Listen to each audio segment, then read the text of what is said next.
¿Qué tal, Ignacio? Buen día, el placer de verte, de escucharte y realmente es importante esta reunión que vamos a tener para contarte y hacerte un diagnóstico de situación porque se están complicando las cosas fundamentalmente por toda la patología respiratoria. Exactamente, por esa cuestión lo hemos molestado para hablar un poquito de tiempo. Se ha notado un aumento significativo en los hospitales públicos y también privados de la provincia de Córdoba con respecto a esto que recién usted mencionaba, los cuadros respiratorios, sobre todo en niños y en adultos. ¿Cuál es el panorama? ¿Qué es lo que está observando usted?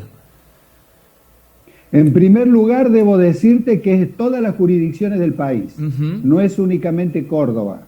Es en todas las jurisdicciones sanitarias, hay un 80, un 90% de camas ocupadas, y acá freno y te quiero hacer una aclaración. Sí. Camas ocupadas que tienen más alta rotatividad que en la época de COVID. Antes de la época de COVID había veces que teníamos hasta un mes y medio las personas internadas y a lo mejor fracasamos o podíamos volverlo nuevamente a su vida normal, pero ahora no, son periodos mucho más cortos. Por eso hablo de la alta rotatividad de cada una de las camas. Pero en cada una de las jurisdicciones, independientemente de lo que es internación, todas las salas de espera están absolutamente atestadas de gente, ¿eh? O sea, supongamos, ahí yo acabo de ver una imagen con sillas de color, donde de pronto todos los lugares para sentarse están ocupados y hay gente que evidentemente está parada. Ujú. Y lo triste de todo esto es que al no tener ningún tipo de cuidado, a lo mejor vos vas a la sala de espera con una patología determinada, pero tantas horas de espera, porque hay pocos médicos, y nos encontramos con que llegás con una patología y salís con dos, salís con otra, Claro. ¿no?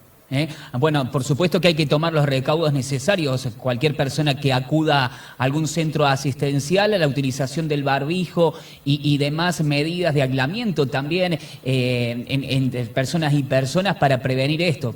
Como usted decía, vamos con una patología y podemos retirarnos del centro asistencial con dos o tres patologías. ¿Sabés qué pasa? Y acá invito un poco a vos y a la audiencia Ujú. a reflexionar. Lo que pasa es de que todos nos hemos olvidado, o por lo menos la gran cantidad de gente, de lo aprendido durante la epidemia de COVID. Claro. Porque todo lo aprendido en la epidemia de COVID acá sirve, porque hay mucha patología respiratoria. Entonces, sirve el barbijo si voy a una sala de espera o a hacer un trámite donde tengo que estar en un lugar cerrado 1 hora, 2 horas. Sirve, por ejemplo, en la botellita de alcohol, que ya ni las chicas ni las señoras en los bares se los ve. Sirve en los restaurantes y los bares el botellón, cuando uno higienizaba las manos antes de sentarse en una mesa. O sea, eso no está. Y fundamentalmente no estornudan ni tosen en el pliegue del codo. Fíjate Ujú. este detalle que te voy a contar. Tosen o estornudan con la patología íncita en su cuerpo y ponen la mano, y después esa misma mano, a lo mejor en un ómnibus, en un micro urbano, en una larga distancia, o para entrar en un organismo municipal, vas contaminando todo y vas Claro. tosiendo y contaminando todo. Entonces, tenemos que ser muy cautelosos con esto, no, nos olvidamos de todas estas cosas aprendidas y eso no es bueno. ¿Saben por qué? Porque hay mucha bronquiolitis en la niñez, mucha bronquiolitis, Ujú. y en los adultos, y acá esto ya es contundente lo que les voy a contar, en los adultos tenemos gripe, tenemos neumonía y tenemos COVID, Claro. que todos se olvidaron del COVID. Ujú. Entonces, ¿cómo puede ser de que yo tenga gente internada o gente estando en la sala de espera que se sienten mal? Y acá viene la reflexión y el uso del criterio y sentido común. 3 patologías que tienen vacunas gratis. Claro. Ujú. Y la gente está siendo reacia a la vacunación. ¿Usted qué es lo que está observando? Bueno, el Centro de Enfermedades Tropicales de la Universidad Nacional hizo un recorrido por distintos vacunatorios. Sí. No te olvides que nosotros también en la ciudad universitaria, en nuestros hospitales, el Hospital Nacional de Clínicas, el Hospital de Escuela, inclusive en la maternidad frente a la Plaza Colón y en la ciudad universitaria tenemos vacunatorios. Hicimos un recorrido por los nuestros y por los otros. Y las enfermeras nos cuentan que ha disminuido notablemente la cantidad de gente que tiene que ir a vacunarse. Entonces es problemática la situación, porque si ustedes creen que estas patologías que estoy contando no matan, están totalmente equivocados. En cuanto a las estadísticas, este año se observa ese pico o en alerta roja la situación en relación a otros años. ¿Y cuál es el factor principal? Fundamentalmente los cambios de tiempo, las fluctuaciones meteorológicas nos han afectado muchísimo. Hemos tenido días donde de pronto nos levantábamos con temperaturas gélidas y al mediodía o a la siesta estábamos todos transpirados. Entonces a la noche volvía la temperatura y el organismo evidentemente a partir de esos momentos o a partir de esas situaciones, cualquier virus o bacteria que esté dando vuelta, porque hay también mucha neumonía por bacteria, lo engancha, pero también tenemos que tener en cuenta un detalle. Nosotros venimos de una epidemia gravísima, de una pandemia gravísima, donde hemos perdido 131.500 argentinos. Sí. Eso nos tuvo encerrados, y al estar encerrados ha disminuido la calidad de nuestros anticuerpos por no haber estado en la calle, con la tierra, con los hongos, con los pólenes, con las bacterias, con la riqueza. Entonces, estamos recién volviendo a lo que era nuestro organismo defensivo pre-pandemia. Entonces hay muchos factores que están influyendo, pero fundamentalmente si hay uno que lo podríamos evitar y no lo evitamos, es el que les estoy contando. Si hemos aprendido que con un barbijo, tosiendo en el pliegue del codo, higienizándonos las manos, solucionamos muchísimos problemas, ahora la gente está directamente desafiando una situación que es muy delicada. O sea, tengan en cuenta que una gripe A en los extremos de la vida o en una persona con comorbilidad es muy delicada. Y el COVID no se fue, atención. El año pasado tuvimos 500 muertos oficial y tuvimos 100.000 casos en planilla. O sea, ¿qué quiere decir? Que hoy tendríamos que ir y aprovechar todo lo que nos da sanitariamente el gobierno. Por el anti-COVID y en el otro brazo el antigripal. Y después fijarnos que la enfermera nos oriente, porque son especialistas en inmunización, las enfermeras que están en los vacunatorios, y que nos diga, a usted le toca la antineumonía, pero evidentemente la gente ha dejado de ir a los vacunatorios. Antes, no sé si recordás, había colas. Hoy en día vos vas y están las enfermeras con la jeringa en la mano, no hay que esperar, no hay que hacer nada. Ni siquiera tenés que llevar el carné, Ignacio, ni siquiera eso. ¿Por qué? Porque estamos todos registrados en la computadora, van a apretar un botón y te van a decir, a usted le hace falta esta vacuna y le hace falta esta otra vacuna. Mucho depende, escuchándolo a usted, doctor, mucho depende de nosotros, de tomar conciencia sobre la situación que se está atravesando, aunque uno se sienta sano, también tomar los recados necesarios en cuanto a higiene y demás, y tener en cuenta también esto de la vacunación, verificar o consultar a su médico de cabecera o acercarse a algún centro asistencial y verificar qué vacunas nos están faltando dentro de nuestro calendario. Recién usted nombró el COVID y también el dengue. Hace pocos días acaba de regresar usted de Lisboa, que ha participado en una importante reunión internacional. ¿Cuál es la situación actual y qué tenemos que pensar hacia el futuro con respecto al COVID, al dengue y de este tema que estamos hablando? Bueno, en general debo decirles que el COVID no se fue. La prueba evidente de que el COVID no se fue, que seguimos vacunando, ha salido una vacuna argentina ahora, Arvac. Estamos muy ilusionados con que la gente cambie de posición y acuda a inmunizarse, porque eso todavía es un riesgo. Pero también está el tema de la gripe, por eso vuelvo hacia atrás con el tema este de que son 3 vacunas que nos tienen gente internada o gente que ha tenido problemas graves, y son 3 vacunas gratuitas. Entonces hay algo que no está funcionando en el criterio de la gente, en el sentido común. Porque si te la dan gratis y sabes que eso te protege, porque todo lo que pasó, por ejemplo, para darles una idea, algo para orientador, los 500 muertos por COVID del año pasado, planillas sanitarias oficiales, eran no vacunados o mal vacunados. Entonces, ¿qué quiere decir? Que las vacunas son estupendas. Claro. Entonces, tenemos que tener en cuenta eso. Y respecto al dengue, les voy a dar una cosa que tiene preocupado al mundo. Ustedes saben que en este momento está desarrollándose o está pronto a empezar el desarrollo de los Juegos Olímpicos Sí. en París, Francia. Bueno, hay casos de dengue ya en Francia, hay casos de dengue en la Emilia-Romagna, y es otro el mosquito que está haciendo la transmisión, que es también de la familia de la Aedes, porque esto se va a ir extendiendo por todo el mundo cada vez más, Claro. porque la parte climática está totalmente cambiada por el efecto invernadero.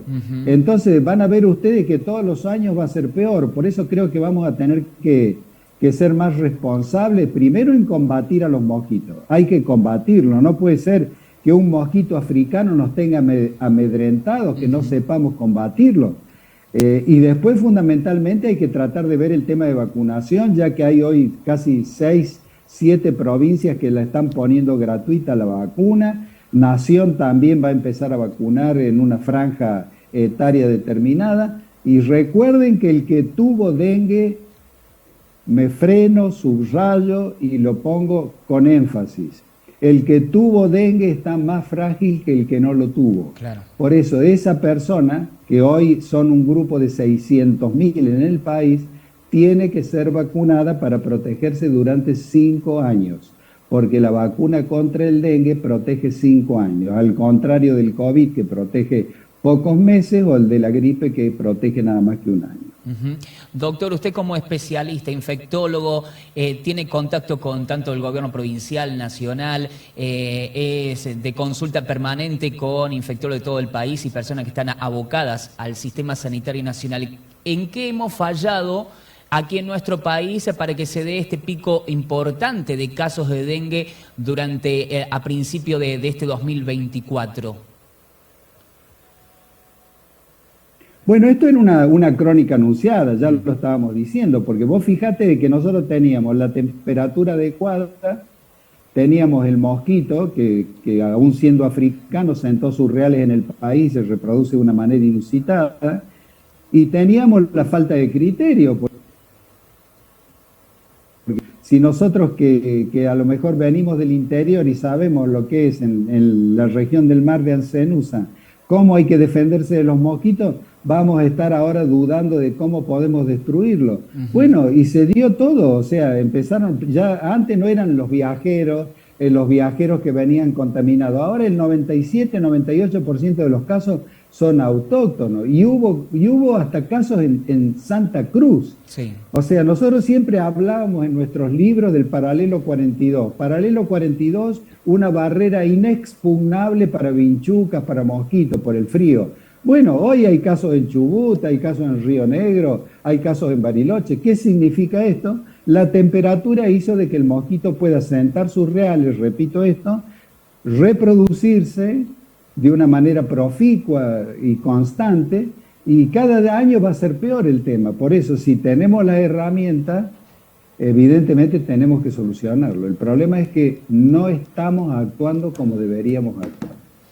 Doctor, nos hemos enterado a través del gobierno provincial que va a destinar 7,5 millones para el abordaje precisamente de la vacunación del dengue, zika y chikungunya en lo que queda del 2024 y 2025. Me imagino que este tipo de acciones políticas generan también un aliciento al trabajo de la parte de salud, ¿no? A nivel general.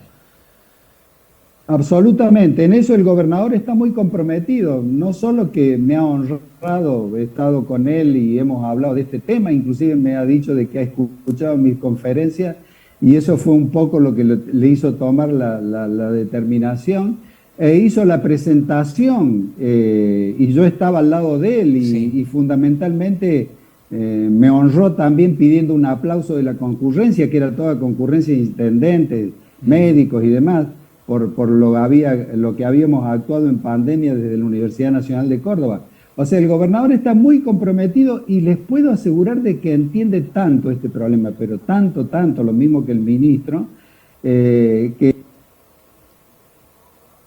tuvo más de 24 horas de internación, va a tener vacuna gratuita si es por dengue.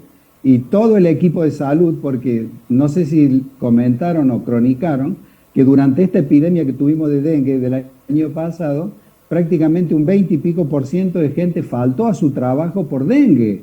Entonces tenemos que vacunar y si esa gente es la que nos tiene que cuidar, imagínate que un 20-25% falte y no nos pueda cuidar. Hay que vacunar a todos con muy buen criterio, decisión del gobernador, hay que vacunar a todos del equipo de salud, enfermeras, médicos, evidentemente a todo el equipo en general para que pueda estar presto y activo para poder protegernos. Doctor, lo noto bastante preocupado en sus declaraciones, he visto también sus conferencias y demás. ¿Qué es lo que más le preocupa de todo esto que está viviendo nuestro país en relación al mundo, ¿no? Porque esto, como usted decía, nos afecta a todos por igual. Se están por generar los Juegos Olímpicos en Francia y ya el foco está puesto allí, las miradas del mundo, para ver qué consecuencia o cómo repercuten también el mal accionar de nosotros, de los ciudadanos, de las personas. Mirá, el padre de la medicina, Hipócrates, que vivió 300 años antes de Cristo en la isla de Kos, en Grecia, tiene una serie de aforismos que nosotros siempre los utilizamos, aún hoy. 300 años antes de Cristo, pero los utilizamos hoy. En uno de sus aforismos dice, el elemento más negativo de cualquier epidemia es el habitante indiferente. Claro. El indiferente es un espanto para nosotros y estamos viendo de que hay mucha gente indiferente, porque si bien es cierto, porque no estudian, porque no trabajan, porque no saben leer, porque no saben interpretar un texto y demás, que no le podés pedir muchas cosas a ese grupo, pero evidentemente está todo el otro grupo que tiene determinada alfabetización que puede interpretar de que realmente no hay que ser indiferente ante este tipo de cosas. Siempre dicen, creo que le va a pasar a los otros. Claro. Pero si vos analizás la última epidemia de dengue, vas a ver de que hay gente que ha faltado porque tuvo dengue. Hay un vecino que tuvo dengue, un primo que tuvo dengue. O sea, y eso fue lo que empezó, no sé si recordás, cuando empezó la epidemia de COVID. Sí, o sea, totalmente. Tenemos herramientas, no las utilizamos. Entonces, por ahí está un poco la desazón que tenemos el cuerpo médico, porque hemos perdido mucha gente. Yo a la mitad de mi gente la perdí durante la epidemia de COVID. Hemos inaugurado una placa. Necesita 10 minutos para leer todos los muertos que hemos tenido, muertos médicos. Entonces, siempre tenemos que estar a todos, pero hay tanta indiferencia que realmente es una cosa que da mucha angustia, ¿no? A mí personalmente me da mucha angustia eso. Es así. Doctor, agradecido infinitamente por su tiempo, muy amable. Hasta pronto, buenas tardes y a cuidarse. Siempre vamos a tener desafíos cerca nuestro. Hasta pronto, adiós.